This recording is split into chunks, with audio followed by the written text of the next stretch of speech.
Assalamualaikum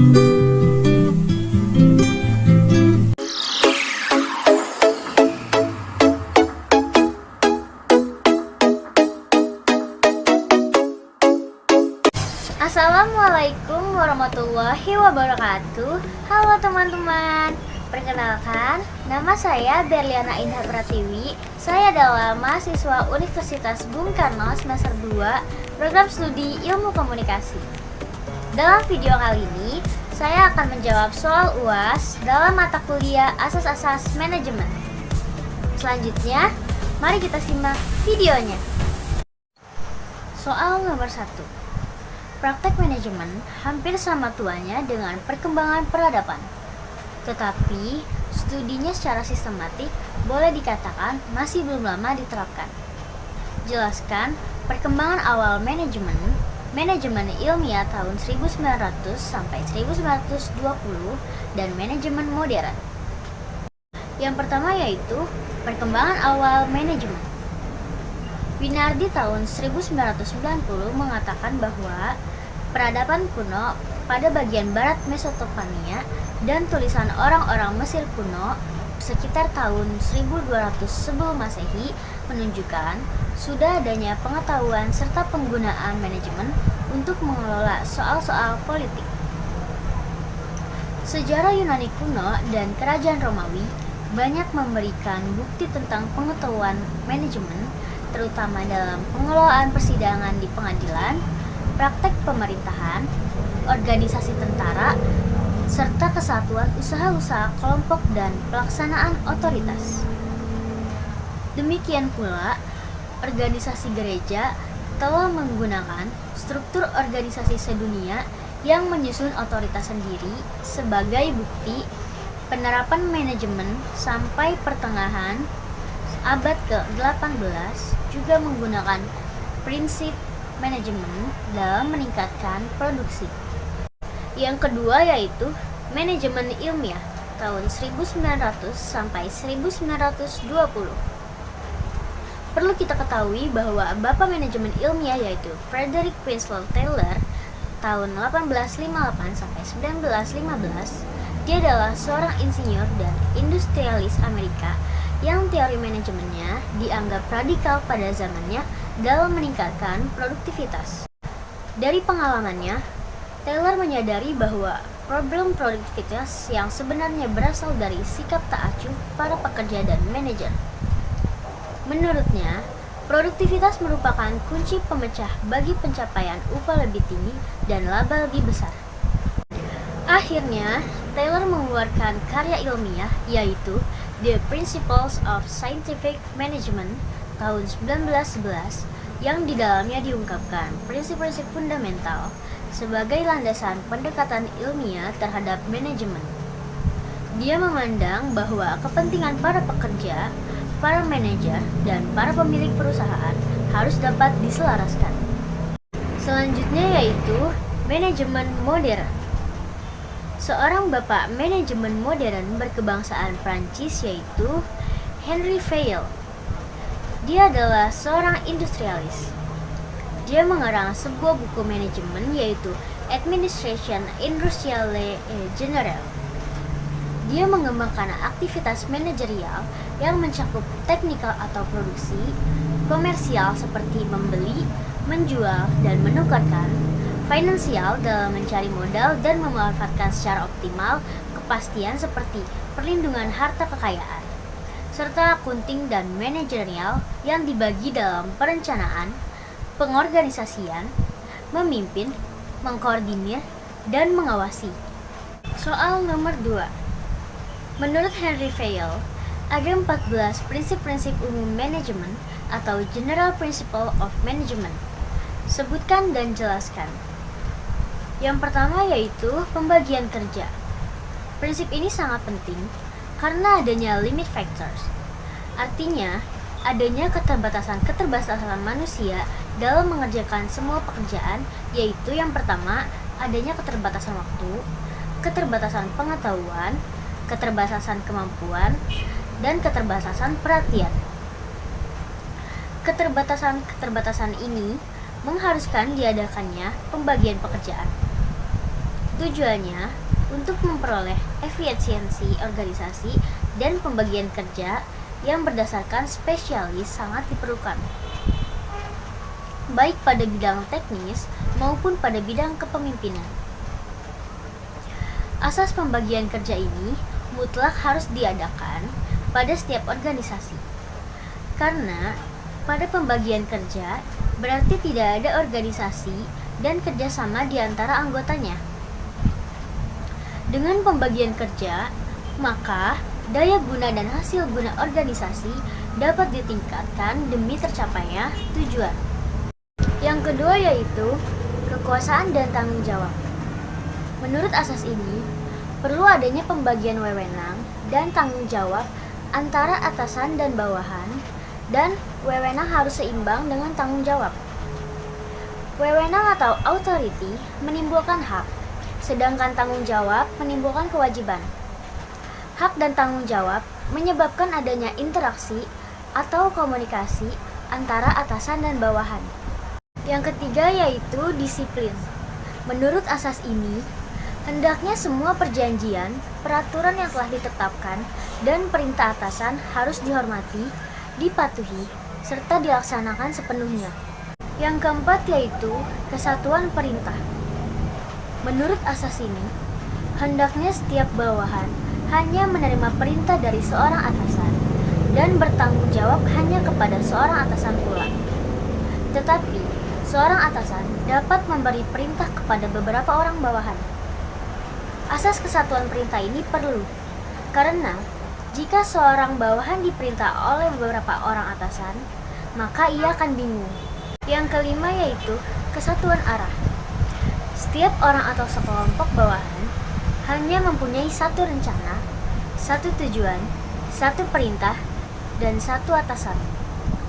Supaya terwujud kesatuan arah, kesatuan gerak, dan kesatuan tindakan menuju sasaran yang sama. Unity of command berhubungan dengan karyawan, sedangkan unity of direction bersangkutan dengan seluruh perusahaan. Yang keenam, mengutamakan kepentingan umum di atas kepentingan pribadi. Setiap orang dalam organisasi harus mengutamakan kepentingan bersama atau organisasi di atas kepentingan pribadi. Misalnya pekerjaan kantor sehari-hari harus diutamakan daripada pekerjaan sendiri. Yang ketujuh yaitu remuneration of personnel. Menurut asas ini, hendaknya gaji dan jaminan-jaminan sosial harus adil, wajar, dan seimbang dengan kebutuhan, sehingga memberikan kepuasan yang maksimal baik bagi karyawan maupun majikan. Yang kedelapan ada pusat wewenang. Setiap organisasi harus mempunyai pusat wewenang. Artinya, wewenang itu dipusatkan atau dibagi-bagikan tanpa mengabaikan situasi-situasi khas yang akan memberikan hasil keseluruhan yang memuaskan. Centralization ini sifatnya dalam arti relatif, bukan absolut atau mutlak. Selanjutnya yang 9 yaitu hierarkis. Saluran perintah atau wewenang yang mengalir dari atas ke bawah harus merupakan mata rantai vertikal yang jelas, tidak terputus, dan dengan jarak terpendek. Maksudnya, perintah harus berjenjang dari jabatan tertinggi ke jabatan terendah dengan cara yang berurutan. Yang ke-10 ada order. Asas ini dibagi atas material order dan social order. Artinya, keteraturan dan ketertiban dalam penempatan barang-barang dan karyawan. Material order artinya, barang-barang atau alat-alat organisasi perusahaan harus ditempatkan pada tempat yang sebenarnya. Jangan disimpan di rumah. Social order artinya, penempatan karyawan harus sesuai dengan keahlian atau bidang spesialisnya. Lanjut yang ke-11 yaitu keadilan. Pemimpin harus berlaku adil terhadap semua karyawan dalam pemberian gaji dan jaminan sosial, pekerjaan dan hukuman. Perilaku yang adil akan mendorong bawahan untuk mematuhi perintah-perintah atasan dan gairah kerja. Jika tidak adil, bawahan akan malas dan cenderung menyepelekan tugas-tugas dan perintah-perintah atasannya. Lanjut yang ke-12, yaitu inisiatif. Menurut asas ini, seorang pimpinan harus memberikan dorongan dan kesempatan kepada bawahannya untuk berinisiatif, dengan memberikan kebebasan agar bawahannya secara aktif memikirkan dan menyelesaikan sendiri tugas-tugasnya. Selanjutnya yang ke-13, yaitu asas kesatuan. Menurut asas ini, kesatuan kelompok harus dikembangkan dan dibina melalui sistem komunikasi yang baik, sehingga terwujud kekompakan kerja atau teamwork dan timbul keinginan untuk mencapai hasil yang baik. Pimpinan perusahaan harus membina para bawahannya sedemikian rupa supaya karyawan merasa ikut memiliki perusahaan itu. Kestabilan jabatan. Menurut asas ini, pimpinan perusahaan harus berusaha agar mutasi dan keluar masuknya karyawan tidak terlalu sering, karena akan mengakibatkan ketidakstabilan organisasi, biaya-biaya semakin besar, dan perusahaan tidak mendapat karyawan yang berpengalaman. Pimpinan perusahaan harus berusaha agar setiap karyawan betah bekerja sampai masa pensiunnya. Jika karyawan sering berhenti, perlu manajer menyelidiki penyebabnya. Apakah karena gaji terlalu kecil, perlakuan yang kurang baik, dan lain sebagainya. Soal nomor 3. Secara umum, teori-teori pengambilan keputusan berbeda antara satu dengan yang lain. Brinklow 1977 menyebutkan 6 aliran dalam pengambilan keputusan. Sebutkan dan jelaskan. Yang pertama yaitu aliran birokratik. Teori ini memberikan tekanan yang cukup besar pada arus dan jalannya pekerjaan dalam struktur organisasi. Tugas dari eselon bawah ialah melaporkan masalah, memberi informasi, menyiapkan fakta-fakta dan keterangan-keterangan lain kepada atasannya. Dengan menggunakan segala pengetahuan, keterampilan, dan kemampuan atasan, tadi membuat keputusan setelah mempelajari semua informasi yang tadi. Aliran yang kedua yaitu aliran manajemen saintifik.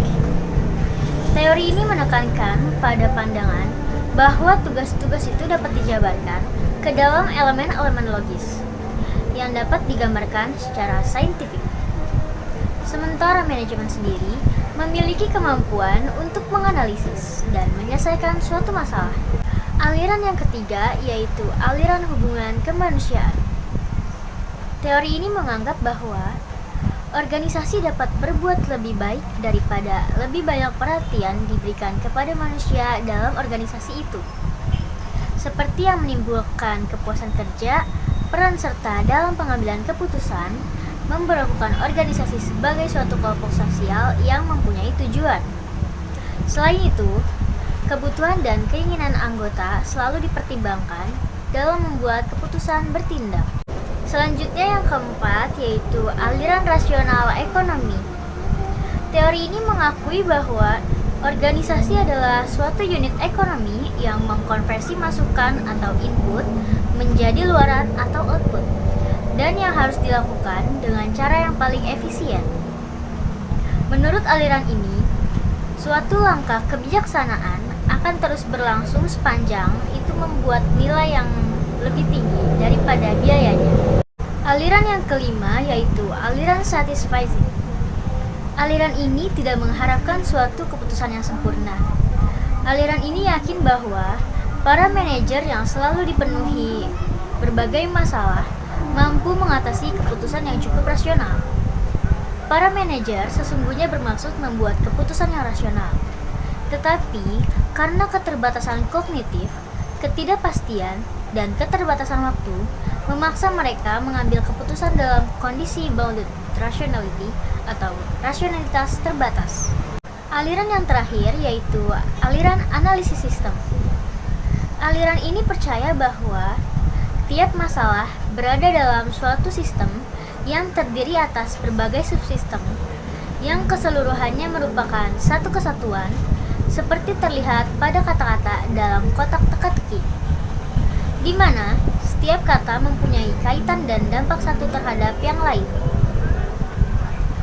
Analisis sistem adalah suatu siklus dari sederetan aktivitas sebagai berikut. 1. Merumuskan sasaran-sasaran atau masalah dan peluang. 2. Merekayasa sistem-sistem alternatif untuk mencapai sasaran tersebut. 3. Mengevaluasi alternatif-alternatif dengan mempertimbangkan efektivitas dan biaya. 4. Mempertanyakan semua sasaran dengan asumsi-asumsinya. 5. Membuka alternatif-alternatif baru. 6. Menetapkan sasaran-sasaran baru. Dan yang ketujuh, mengulangi langkah-langkah di atas sampai penyelesaian yang memuaskan. Soal nomor 4. Greenberg 1977 mengelompokkan profil komitmen organisasi setiap individu menjadi 4 bagian. Sebutkan dan jelaskan. 1. Individu yang komitmen rendah kepada kelompok kerja dan atasan di satu pihak dan di pihak lain kepada manajemen puncak, dan organisasi ini dinamakan tidak komit. 2. Sebaliknya, individu dengan komitmen tinggi kepada kedua pihak tersebut dinamakan komit. 3. Kelompok dengan komitmen yang tinggi kepada kedua pihak tersebut dinamakan komit. 4. Kelompok yang komitmennya tinggi kepada kelompok kerja dan atasan, tetapi rendah kepada manajemen puncak dan organisasi, dinamakan komitmen secara lokal. Kelompok dengan komitmen yang tinggi kepada manajemen puncak dan organisasi, tetapi rendah ke kelompok kerja dan atasan, dikenal sebagai komitmen secara global. Yeay, selesai! Jadi gitu aja video yang saya buat untuk memenuhi tugas akhir UAS pada semester 2 ini. Mohon maaf kalau bahasanya kurang bisa dipahamin atau kurang jelas. Tapi, kalau kalian masih bingung dan mau nanya-nanya, kalian bisa langsung komen di bawah. Oh iya, jangan lupa untuk selalu pakai masker dan jaga kesehatan. Dan terima kasih. See you.